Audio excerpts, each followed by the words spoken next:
Pode ser ou não? Ok, boa tarde.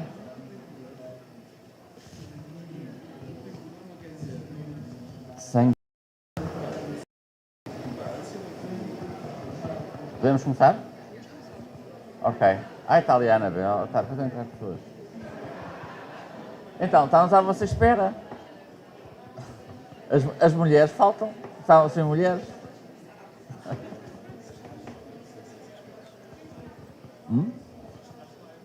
Claro. Ok. Obrigado.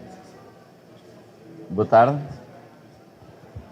Ok. Então podemos começar isso?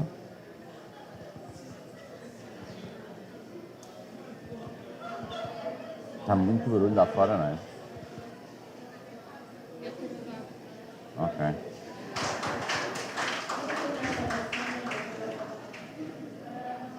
Okay, thank you. Thank you all. Thank you all for the opportunity to be here and bring help into the COP28 and bring the need to bring the fire and to bring the content of the fire and the opportunity to bring the good fire into the COP28.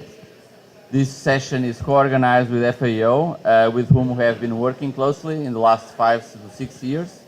And we want to discuss and to bring to this event the experience that Portugal encompassed in the last 6 years in managing fires towards managing and governing the fire risk. It's different. I think we do believe that we do have the technology, but we are missing the institutional capability to put the ideas and to assure cohesiveness in the future, to have the future of the forest and future of the fire being well managed in order to assure that the trees are not smoked out by fire and the forest and the trees can be a tool to address the climate change.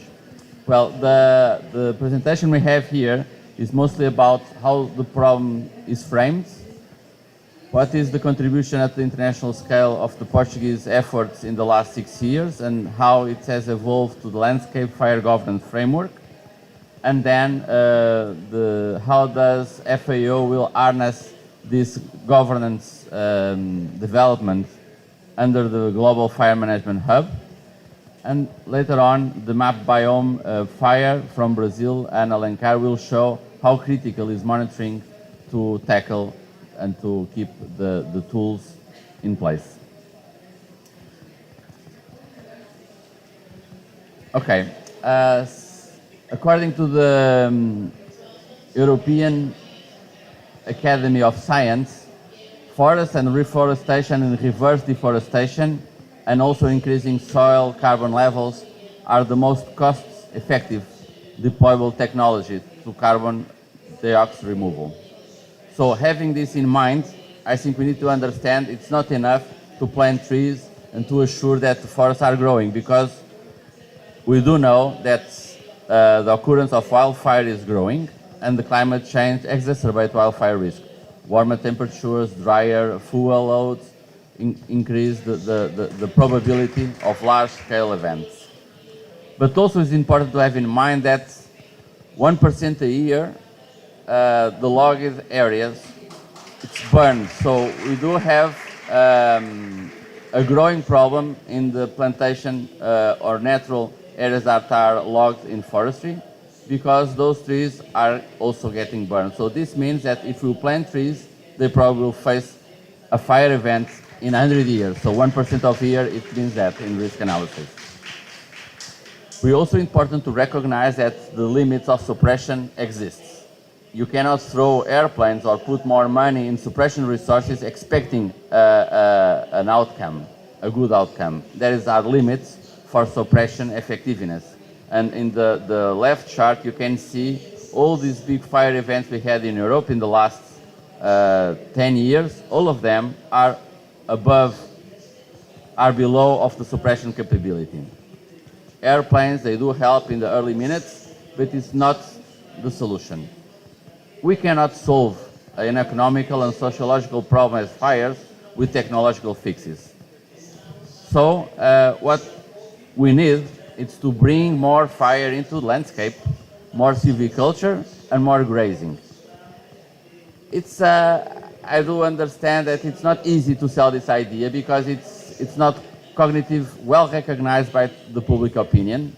If you are struggling with fire, why are you bringing more fire into the problem? But the fire, as the grazers, or the goats, or the sheep, or the cows, are the solution to it's ahead of the fire, the fuel that will burn in extreme fire events. So we need to assure that landscapes are managed with more fire during the winter time, more silviculture, and more grazing. Well, and having all these ideas in mind, and considering that in the Portuguese experience a big event in 2017, followed by early attempts in the 80s and the 90s on solving the problem with suppression resources, we found out that it's mostly the forest is privately owned, 97%. We do have the technology, but what we are missing is the capability to assure a long-term institutional capacitation to tackle the problem on the long run. Because, as I told you, 90% of the forest is private. The institution's capabilities take time to grasp and to take the lead on adopting the available knowledge. And we do have these early events where 16% of the days we may face critical fire events. But from the positive side, it means that 84% of the days we don't have fire threatening us. So we can do something during the winter time, managing fire, putting more fire on the landscape, and ensuring that we have an extensive grazing program in place. And also we are managing the urban inter-fire mix. Well, since 2017, we need to stop the bleeding and fix the bottlenecks in the Portuguese environment. So the politicians were asking for quick solutions to protect people, to assure evacuation, for example, was one of the solutions. We need to reduce the ignitions. We had 20,000 fires per season, and we need to reduce the probability of a large event. So we need to reduce the probability of those fires to start. We need to manage fuel in high risky areas, or we reinforce our pre-deploy resources. Our knowledge in operation decision were key to assure that resources were being managed in the right time and the right position. And at the same time, we need to develop a national cohesive rural fire strategy to assure that the process were in place and the process were being started and were being concluded with the people doing the tasks that were needed to be done. Well, in the last 6 years, we multiply by 10 the amount of money that Portuguese were spending in prevention. We were spending in 2017 2080 millions, and now we are spending 324 million euros a year. And of course, the suppression budget also increased, but only twofold. But I think, I don't know, FAO will probably have these figures, but according to an OECD report that was released this year, Portugal is ranking of the first of the countries that changed the paradigm. We are spending more money in prevention than we are spending on suppression. And this is the good news, but I don't know if we can sustain this level of investment. I hope we do, because as the memory fades, also the politician stands not to spend all the money in prevention, and the suppression, quick fixes will be again on the table. But as I told you, what we are facing is not a fire management, a technical dilemma. It's about assuring that institutions' capabilities are in place to tackle the complexity and uncertainty. And that's why we are moving from managing a risk towards governing a risk. But those figures are really quick wins, I would say.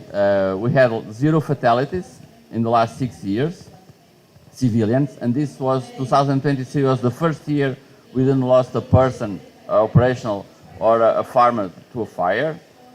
We cut by half the number of wildland fires, including on those days of severe fire weather, and we cut by 1/3 the historical burnt area. So now it's economical feasible to invest in forestry in Portugal.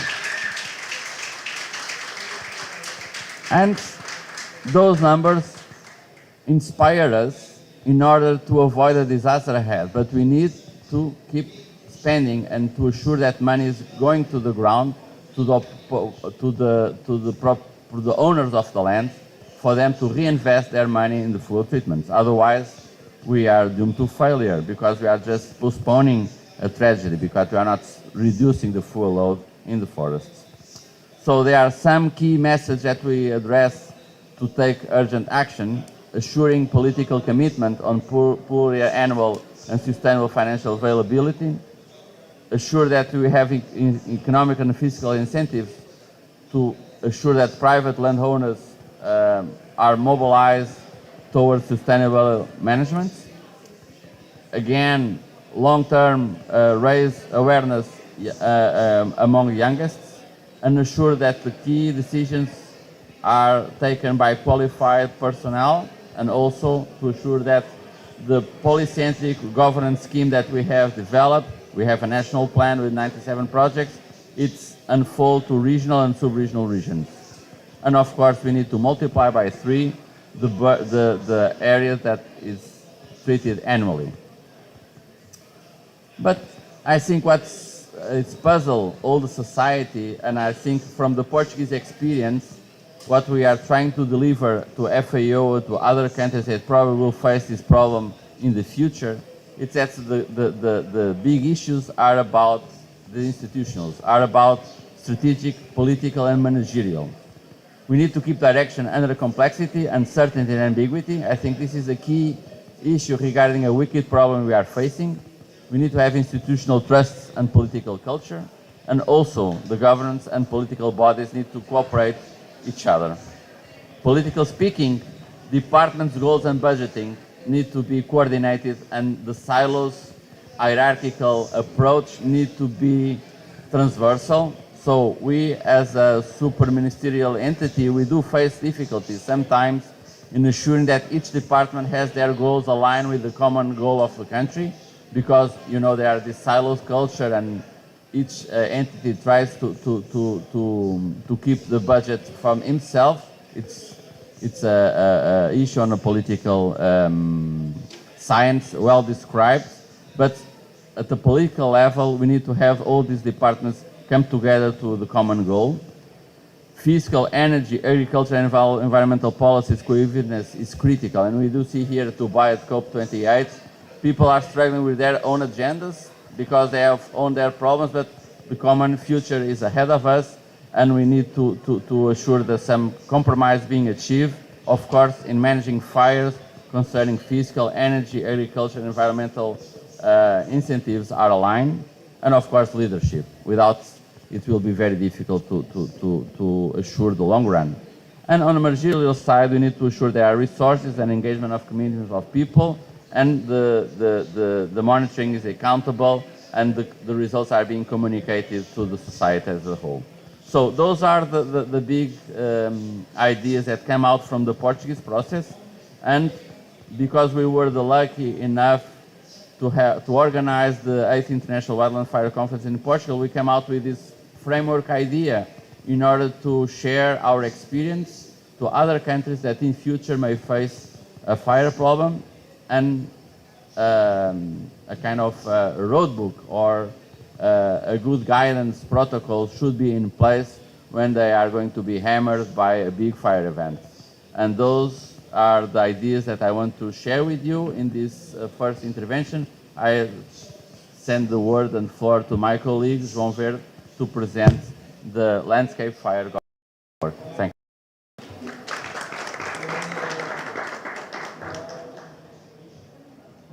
No, very good day to everybody. My name is João Carlos Verde. I'm head of policy at the Integrated Rural Fire Management, the agency in Portugal. But first and foremost, before giving you a few words about the framework, I invite you to a very quick video on it. Landscape Fire Governance Framework.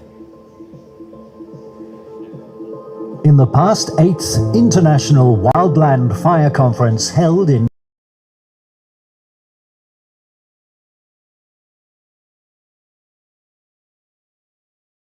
international framework.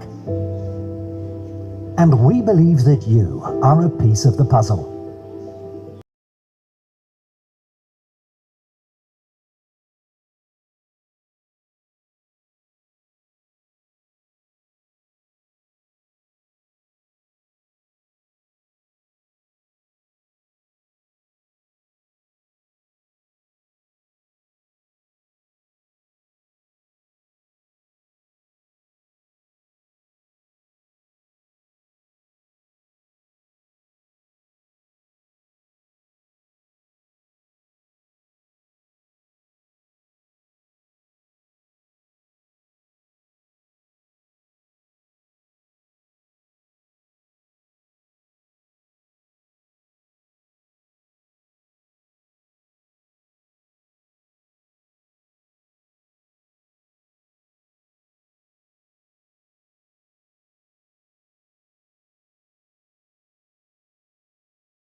It's a pity I don't have the same voice like the narrator of the previous video. Such a good voice. Anyway, if we come to understand governance, simplifying as the process of making and enforcing decisions within an organization or a community, we have to ask ourselves what kind of decisions are we trying to make and enforce. And in many countries, one of the decisions that are somehow being taken has to do with zero-fire policies. And we understand and we have seen that zero-fire policies do not work and they will never work. So we have to live with fire. And we have to understand that under the challenges that we have, if we keep doing exactly the same things that we have been doing for the past several years, and if we don't get better results, we are bound to have to do things differently. So we do know that there is a context of uncertainty. Things are not exactly the same as we used to plan before. There are a lot of stakeholders involved. We work with them, truly aware of the decisions they have to make, and so that we can also respond to the challenges that the current situation on climate has been posing us. So as Tiago has already mentioned, it is actually a wicked problem that we have with landscape fires. They are actually not linear in solution. We do know also that there is a pressure put on institutions to have a semblance of certainty. People are not dealing quite well with the risk that the landscape fires pose, and some of the things are changing. If we keep in mind the challenges and the goals that we have set on climate issues, some of the models that we have been using are no longer giving the same results like before. And Not only that, we have observed that interests of several interested parties are somewhat competing. So we have, again, and I cannot stress this enough, we have again to work closely with everyone so that those interests are shared and follow the same path. Moreover, we have to bring communities to the decisions because they are usually not sufficiently close or empowered to participate in the decision-making process. So we know that old solutions no longer work. And this, I would say, is particularly important if we come to think of countries that are now starting to face issues with wildfires.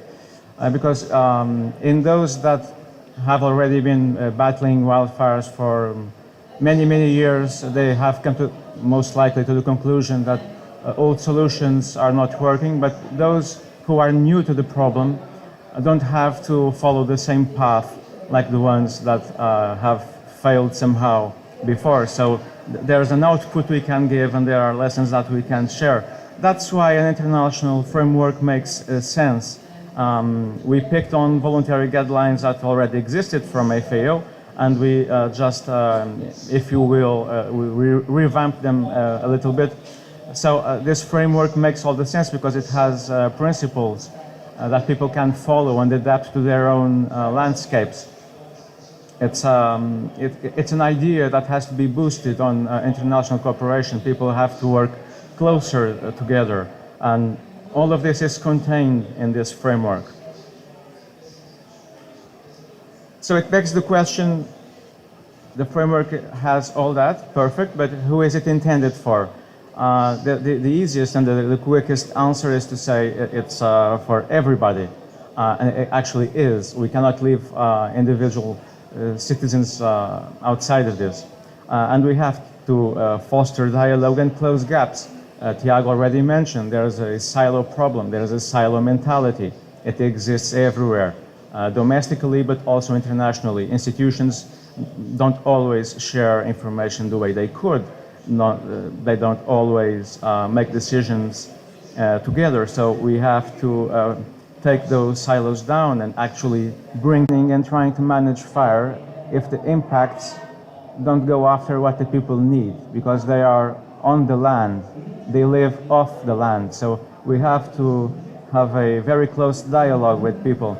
We should think about some sort of unified financing streams rather than atomized budgets, because that doesn't help. We need to know where priorities are and finance them accordingly. A good training and qualification program is needed. We have to make sure that we have, and we should ask ourselves, are we having the best people around doing the things they are the best in? Perhaps this answer is variable among the various countries where this question could be asked. So training and qualification should be worked upon. Certainly a good lessons learned program. Nothing is entirely successful all the time, so we have to have a lessons learned, a serious, a honest lessons learned process. And we truly believe that high-level governance bodies do help, and they do help breaking the silos that I was speaking about earlier. So if I wanted to think on the framework guidelines and resume them in a nutshell, this would probably be the illustration to resume it. And we have to know where the risk is. I cannot make good decisions and I cannot act upon the risk if I don't know where it is. I have to assess it. I truly need to know how different communities are willing to accept the risk. Tolerance towards risk is different depending on where I am. I'd say some Western, I would dare say some Western societies will tolerate far less risk than some other communities. And we have to assess that as well and see what communities are willing to lose and what must be defended at all costs. that will allow for informed decisions on all steps of the value chain I spoke earlier. We have to monitor and change when needed. We have to ask local people how things are working, how our initiatives are impacting them, if they are having success or unsuccess carrying out the actions that have been proposed. And we cannot plan for 10, 15 or longer time spans and never revise that planning. We have to go back and see if the impacts are the ones we expected and change accordingly. We have to fund as necessary. That's also part of keeping it flexible. And we have to keep everybody informed, not only the system that has to respond, to prepare, or to plan. We have to take care of the people as well. And that's giving them good information on how to tackle the risk they are exposed to. So these are some of the guidelines that the framework has. And you might ask, okay, how can I move forward? I can read the document, and you can. It's online in English, in French, and Portuguese at the moment, momentarily in Spanish as well.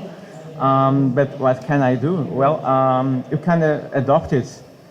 You can work with your own communities, with your own governments, either national or local, and try to have some of the policies that are proposed, or ideally all of the policies that are proposed in your own national and local policies, influencing your budgets as well.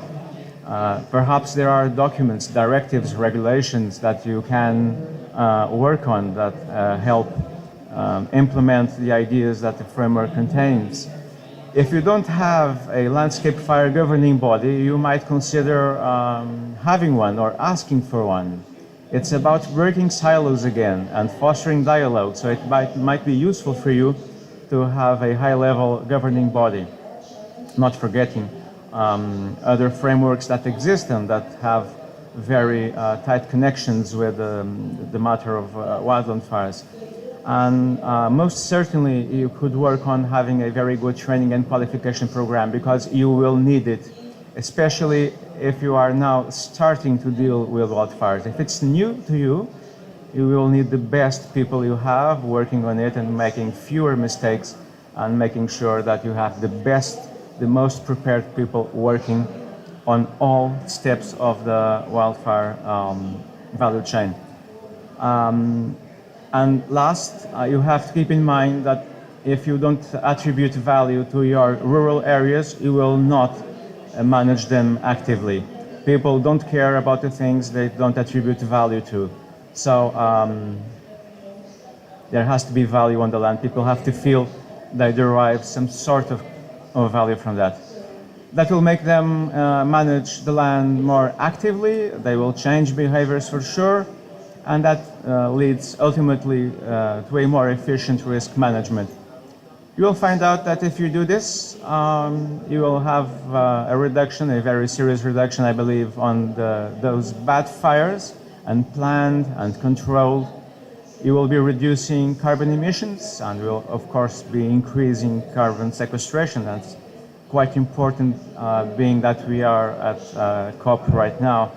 So think about strengthening the governance model in your countries and communities. Again, think about a very good training and qualification program. These are actions that I believe everybody can take. And with this, having given a very quick overview on the framework, which I invite you to read thoroughly, I'm quite happy to give the floor to Amy Duchel from FAO, team leader on forests and climate. Thank you, Amy.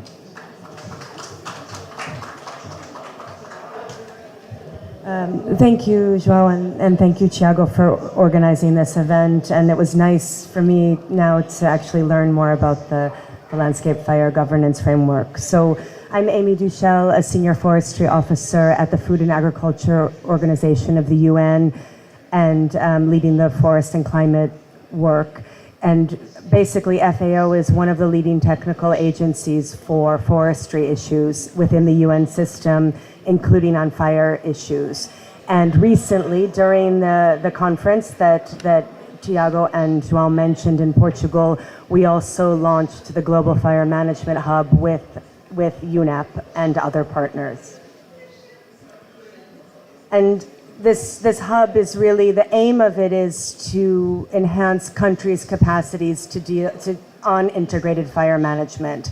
And again, I mean, I think the previous two speakers outlined this very well. It's a paradigm shift from a focus on suppression to a much more holistic approach and looking at physical, biological, ecological, social, political, and technical aspects of fire. I mean, I read recently it's something like 90% of financial resources go into suppression. And think about that. I mean, that's actually probably, you could reduce those costs considerably if you're dealing with fires before, wildfires, devastating fires before they start.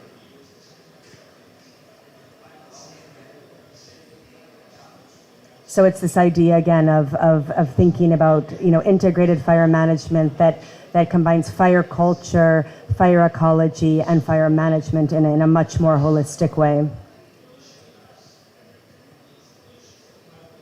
So FAO comes at this from what we call the 5 R's to fire management, and that's been enshrined. I mean, that actually, we wrote these voluntary fire guidelines in 2006, and these 5 R's came up later. And so in fact, we're in the process of revising the fire guidelines, and I think we could align quite a bit, in fact, with the landscape fire governance framework in doing that. But it's really based on a review and analysis, so really understanding the fire issue in the countries that we support. Risk reduction, so, you know, focusing on the underlying causes to make wildfire and damage less likely. Readiness, so preparedness to fight fires. And we've just launched a project in Southeast Asia that's focused on those three R's that are really dealing with fires before they even start. But then, of course, there is the 4th R, which is on response. And I mean, yes, there are going to be unwanted fires forever. I mean, we're in a new climate reality and in a new era, and this is just going to increase. And so there is a role, of course, for suppression. It's just that we can, you know, shift the emphasis, shift the finance, shift the attention to the earlier R's. And then the recovery post-fire, focusing on community welfare and repairing infrastructure and restoration of landscapes. And FAO and UNEP together co-lead the UN Decade on Ecosystem Restoration, which will go until 2030. And there's a piece of that focuses on post-fire recovery and restoration as well. So already, as I said, the aim is to strengthen countries' capacities. I mean, we're a UN agency, so the point is to serve our members and to support the members who are dealing with this issue, and help them better implement integrated fire management. And there are many partners who are already coming on board in terms of international partners. Of course, this was launched with UNEP, but several, I mean, João and Tiago mentioned the Sendai framework, and so the UNDRR is a big part of this as well. Also the WMO, and now actually we're reaching out to the World Health Organization as well because of this issue of smoke and smoke pollution and the effects on health.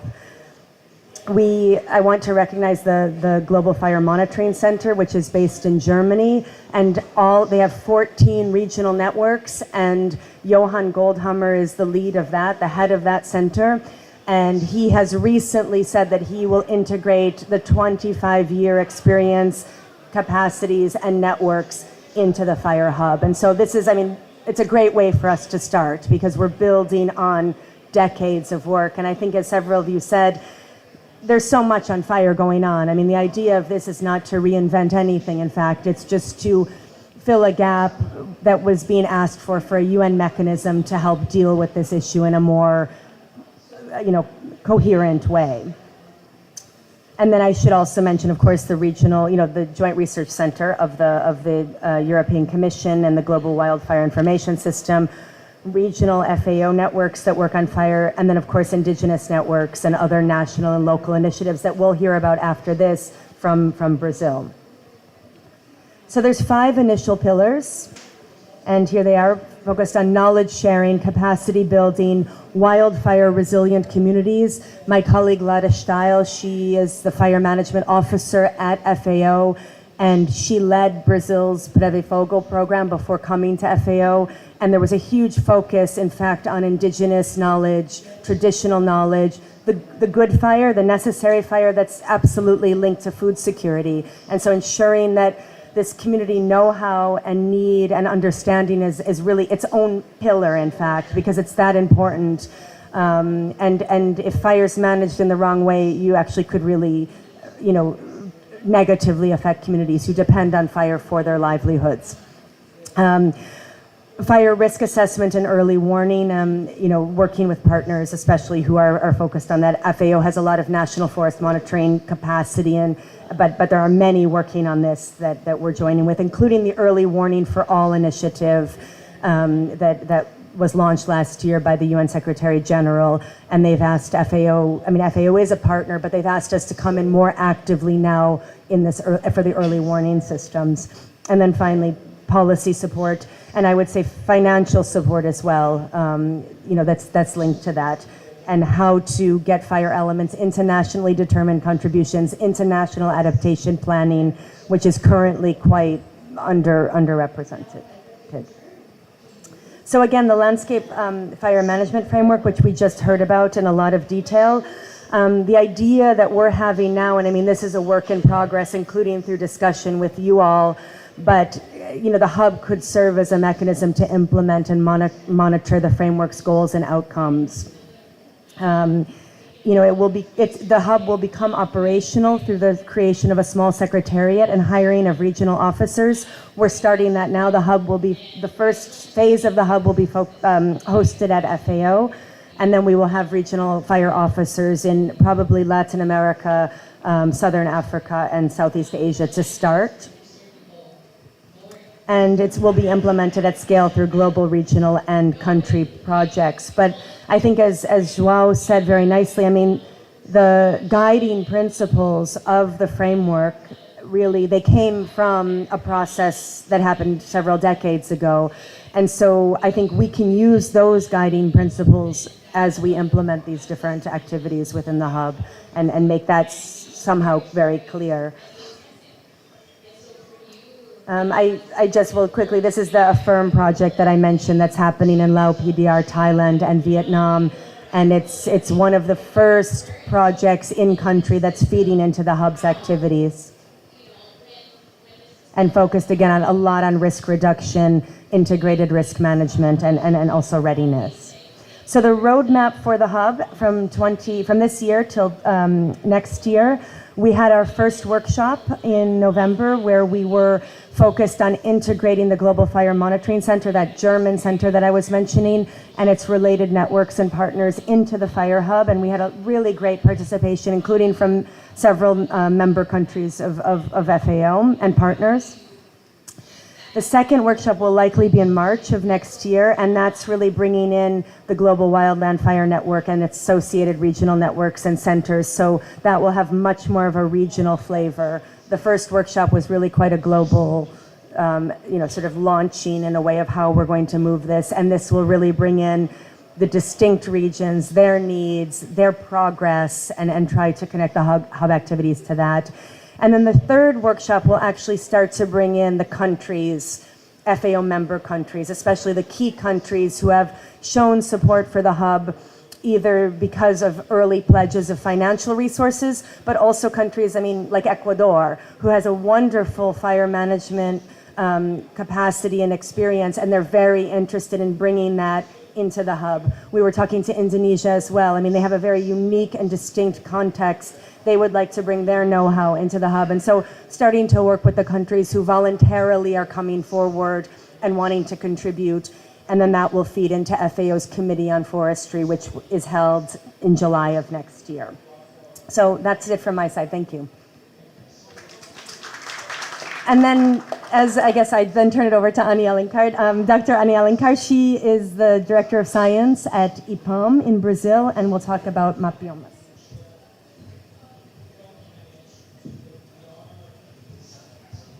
Thank you, Amy. Thank you, Thiago, and thank you for the invitation. So I will bring an example from Brazil. but from a point of view of how to create networks to actually produce data, fire data locally. So it's a way to engage local people in the fire issue. So I'm bringing the example of Mapbiomas.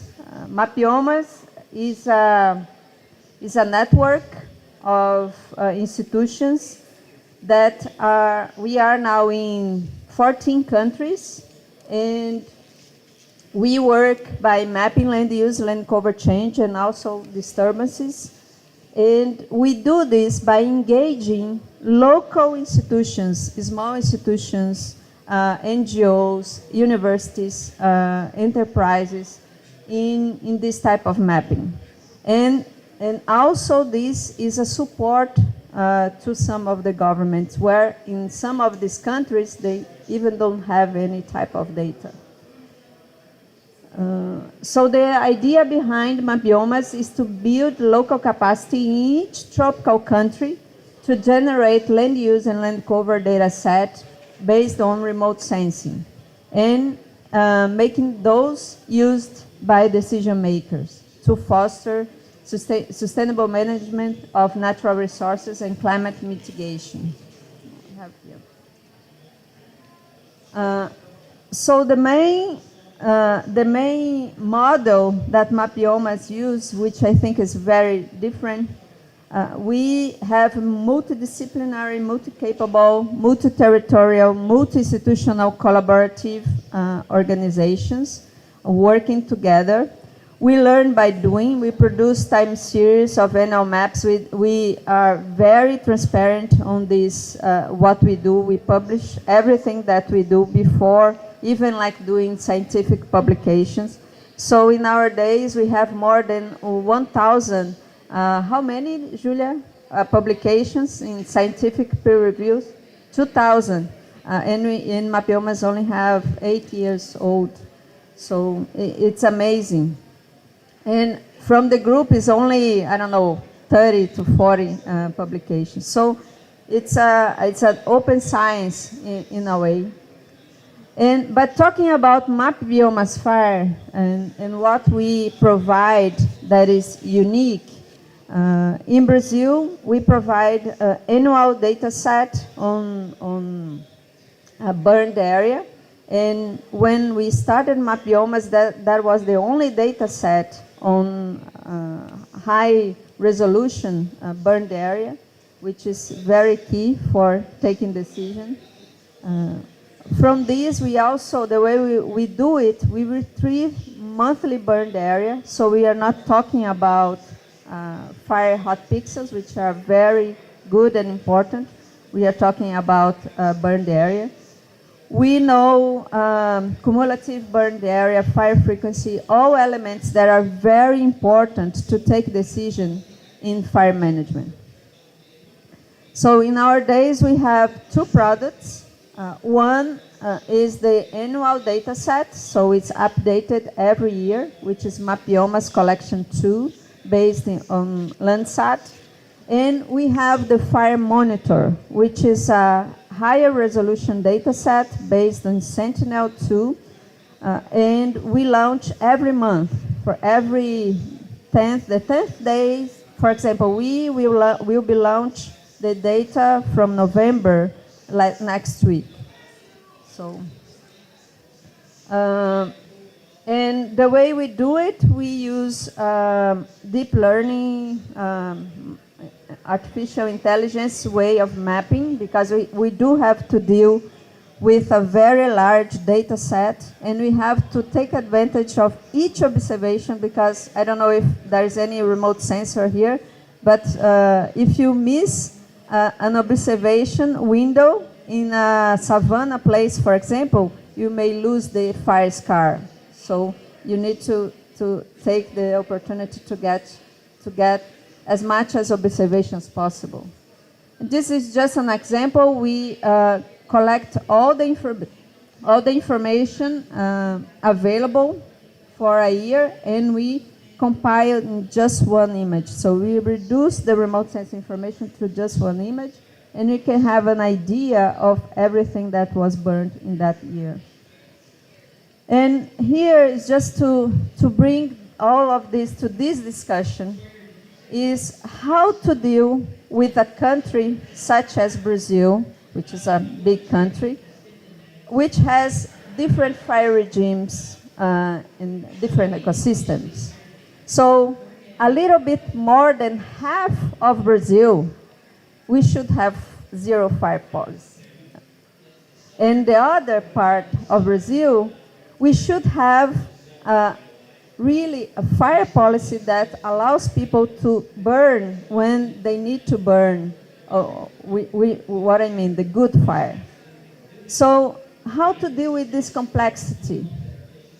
In the Amazon, for example, which is about half of Brazil is the Amazon biome, we shouldn't have fires there.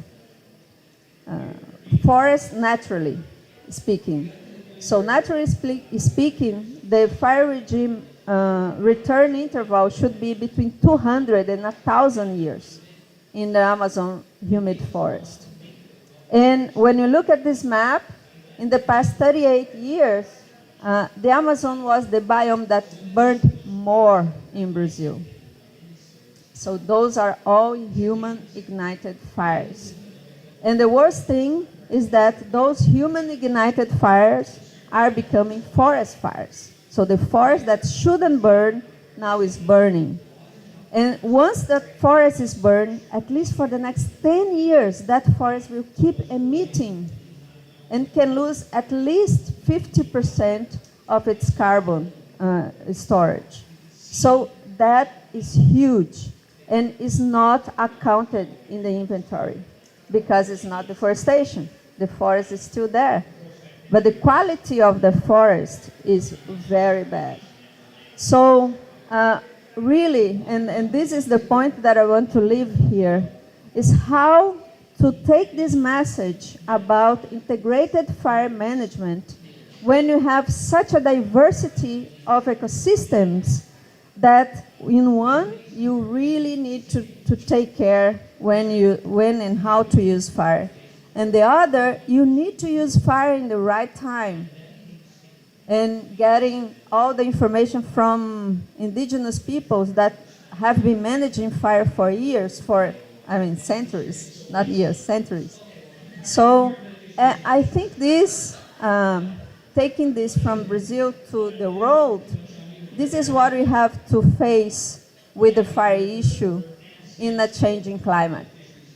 Because the Amazon forest, the Amazon rain humid forest shouldn't burn. If we didn't have as much as land use change, fire ignition from cattle ranching, and climate change. So this type of data is very crucial because we know what is burning.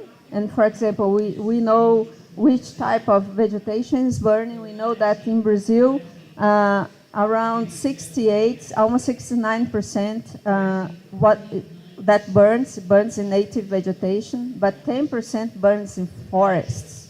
It shouldn't burn. We know that, for example, in the Amazon, if we take this graph for the Amazon, more than half of the area burned in the Amazon burns in cattle ranching.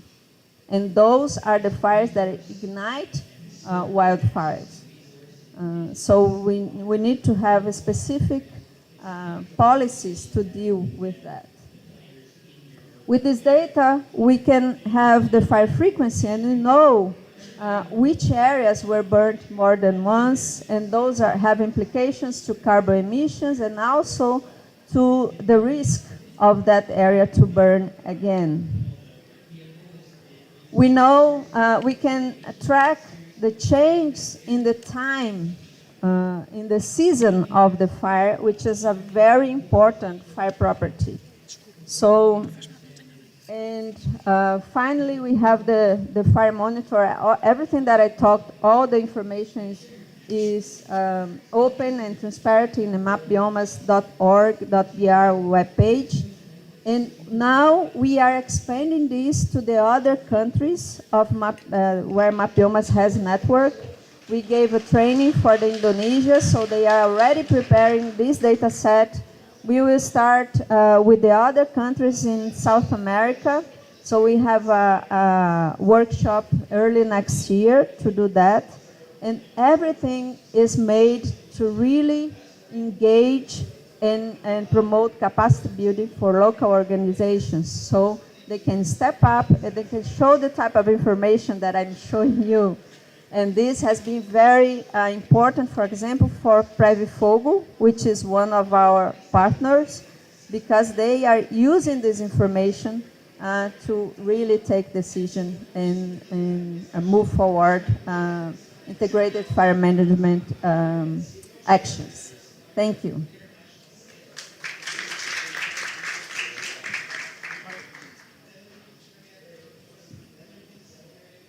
Okay, thank you, Anna. Yesterday we were in the Korean pavilion learning about the fire. Today morning in the Australian, and now in this afternoon in Portugal to speak about fire.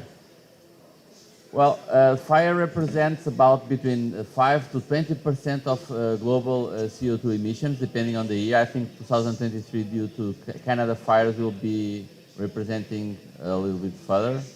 Of the 33 billion tons of carbon emitted, 2 to 10% are from fires. And you can see from Amazonian forests there are a critical need to preserve the existing forest, but also to avoid the carbon emissions.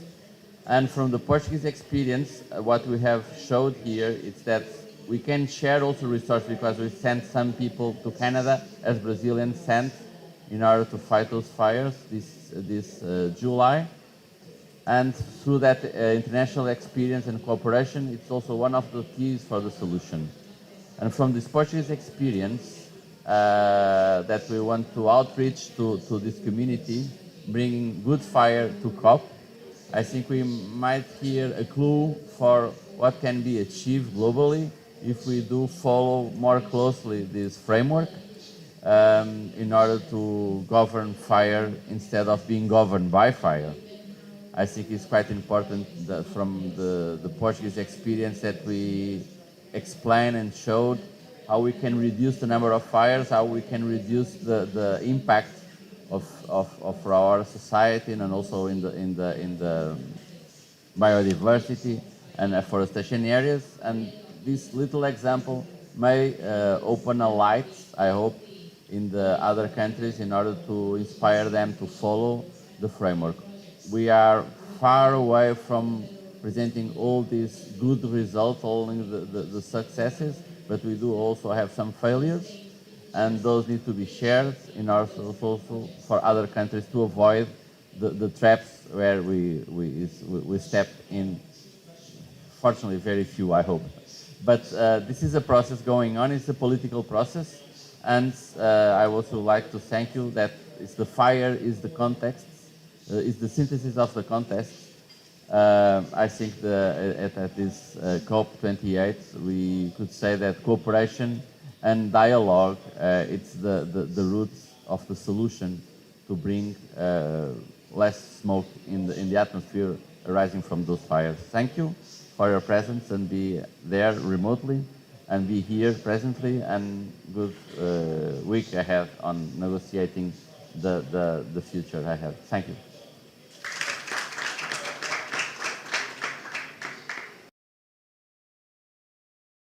Landscape fire.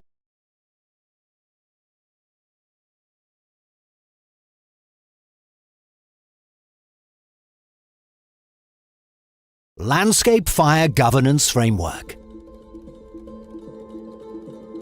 In the past 8th International Wildland Fire Conference held in Portugal in 2023, people were invited to discuss and participate in defining the governance principles of an international framework. And we believe that you are a piece of the puzzle. You matter because you can help your nation and all nations to be better prepared to build fire-resilient landscapes and societies. After all, a global problem can't be solved with one solution by one country or one person. Landscape fires will require a global commitment, shared resources and efforts. An international framework is key to better governance and to push forward towards better global solutions. These are the challenges faced by a wicked problem like landscape fires. Uncertainty, non-linear cause-effects relationships, multiple sectors, diversity of stakeholders, levels of connectivity. That's why we need to move from landscape fire management to landscape fire governance. The Landscape Fire Governance Framework brings guidelines and principles, a tool to develop integrated fire management to its full scale, a booster to institutional arrangements, and enables trust based on a set of principles that support the guidelines of a comprehensive governance model. International cooperation, adequate governance bodies, risk assessment, risk evaluation, risk management, stakeholder engagement, systemic and public communication. How can you move forward with the adoption of the framework and its translation into national policies, with the development of directives according to framework guidelines, with the creation of a dedicated landscape fire governing body that articulates with the Sendai Framework Platform, with training and qualification programs at international level towards certification and increased interoperability, international knowledge sharing, support and monitor the implementation of the framework guidelines and integrated fire management. Landscape Fire Governance Framework.